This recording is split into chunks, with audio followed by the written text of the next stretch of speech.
नमस्कार दोस्तों, मैं लिली हूँ और आप देख रहे हैं एडू स्पार्क।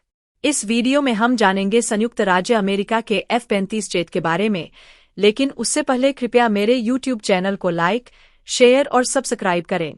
जैसे ही अमेरिकी वायुसेना के F-35 और रूस के Su-57 ने बेंगलुरु के एयर फोर्स स्टेशन में आयोजित एरो इंडिया 2025 शो 10 से 14 फरवरी में भाग लिया, भारतीय रक्षा हल्कों में स्टेल्थ फाइटर जेट्स पर बहस तेज हो गई। दुश्मन के रडार से बचने के लिए डिजाइन किए गए ये स्टेल्थ विमान आधुनिक युद्ध में गेमचेंजर साबित होते हैं।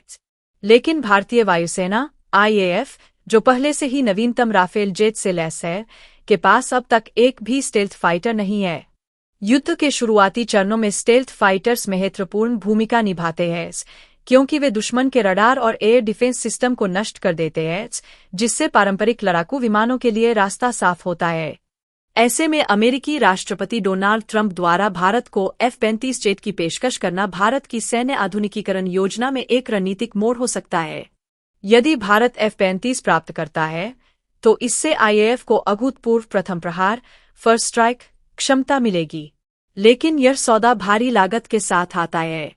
भारत पहले ही अपने स्वदेशी stealth fighter jet advanced medium combat aircraft AMCA के विकास के लिए 15,000 करोड़ रुपए का निवेश कर चुका है। अगर भारत F-35 चुनता है, तो इससे स्वदेशी प्रयासों में बाधा आ सकती है और अमेरिकी सैन्य तकनीक पर निर्भरता बढ़ सकती है। अब भारत के सामने एक महत्वपूर्ण विकल्प है, अपने स्टेल्थ जेट को तेजी से विकसित करना या अमेरिकी तकनीक को अपनाना। अमेरिकी सरकार की एफिशिएंसी विभाग के प्रमुख एलन मस्क ने हाल ही में मानव संचालित फाइटर जेट्स का मजाक उड़ाया और कहा कि F-35 जैसे विमान ड्रोन तकनीक के युग में अप्रचलित हो चुके हैं। इस बीच कुछ लोग अभी भी F-35 जैसे मानव संचालित जेट बना रहे हैं, उन्होंने टिप्पणी की। हालांकि 13 फरवरी को ट्रंप ने एक बड़ा कदम उठाया। प्रधानमंत्री नरेंद्र मोदी से मुलाकात के बाद उन्होंने भारत को F-35 बेचने की पेशकश की, जो अब तक केवल नेटो सहयोगियों, इजराइल और जापान के लिए आरक्षित था। ट्रंप ने घोषणा की, हम भारत को अरबों डॉलर के सैन्य उपकरण बेचने की प्रक्रिया में हैं, जिससे F-35 स्टेल्थ फाइटर का रास्ता खुलेगा, जिससे भारत के इस एलीट क्लब में शामिल होने की अटकलें तेज हो गईं। लेकिन यह सौदा भारत के लिए चुनौतीपूर्ण है। AMCA के लिए पहले ही 15,000 करोड़ रुपए का निवेश किया जा चुका है, तो क्या भारत F-35 खरीदेगा या स्वदेशी विकल्प को प्राथमिकता देगा? सूत्रों के मुताबिक अमेरिका F-35 को लगभग $80 मिलियन 695 करोड़ रुपए प्रति विमान की कीमत पर देने को तैयार है, लेकिन IAF अधिकारियों को इसके उच्च रखरखाव और लाइफ साइकिल लागत को लेकर चिंता है। IAF के एक वरिष्ठ एयर मार्शल ने ट्रंप के प्रस्ताव को एक जाल बताया और चेतावनी दी कि यदि भारत F-35 खरीदने का निर्णय लेता है, तो इसका प्रभाव स्वदेशी विमान निर्माण लागत पर पड़ेगा, जिससे घरेलू विकास और महंगा हो जाएगा। इसके अलावा अमेरिका संभवतः भारत को रूसी S-400 मिसाइल सिस्टम और F-35 में से किसी एक को चुनने के लिए मजबूर करेगा। अमेरिका ने इसी वजह से तुर्की को F-35 कार्यक्रम से बाहर कर दिया था।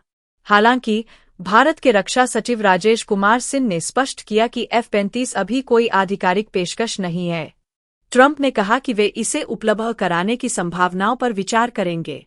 जब यह एक ठोस प्रस्ताव बन जाएगा, तब हम इसे देखेंगे, उन्होंने कहा। इस बीच AMCA का विकास ट्रैक पर है। प्रोजेक्ट डायरेक्टर डॉ. कृष्णा राजेंद्र ने बताया कि सरकार की cabinet committee on security CCS ने पिछले साल अप्रैल में AMCA के पूर्ण इंजीनियरिंग विकास चरण को मंजूरी दी थी। 10 साल की विकास योजना के तहत 5 प्रोटोटाइप बनाए जाएंगे और 2028 तक पहला प्रोटोटाइप तैयार होने की उम्मीद है। AMCA की अनुमानित लागत F-35 और अन्य विदेशी स्टेल्थ फाइटर्स की तुलना में 70% तक कम होगी, क्योंकि इसके 70% से अधिक घटक स्वदेशी होंगे। यह विमान 2,600 किलोमीटर प्रति घंटे की गति मैक 2.15 से उड़ान भर सकेगा और 1,620 किलोमीटर की युद्ध सीमा होगी। कुल मिलाकर भारत अमेरिका रक्षा सहयोग जारी रहेगा, लेकिन भारत को सावधानीपूर्वक निर्णय लेना होगा। क्या भारत अपनी स्वदेशी लड़ाकू विमान परियोजनाओं को प्राथमिकता देगा या अमेरिकी F-35 को अपनाएगा? यह भविष्य ही बताएगा। वीडियो देखने के लिए धन्यवाद। अगर आपको यह वीडियो पसंद आया हो, तो कृपया लाइक, शेयर और सब्सक्राइब करें।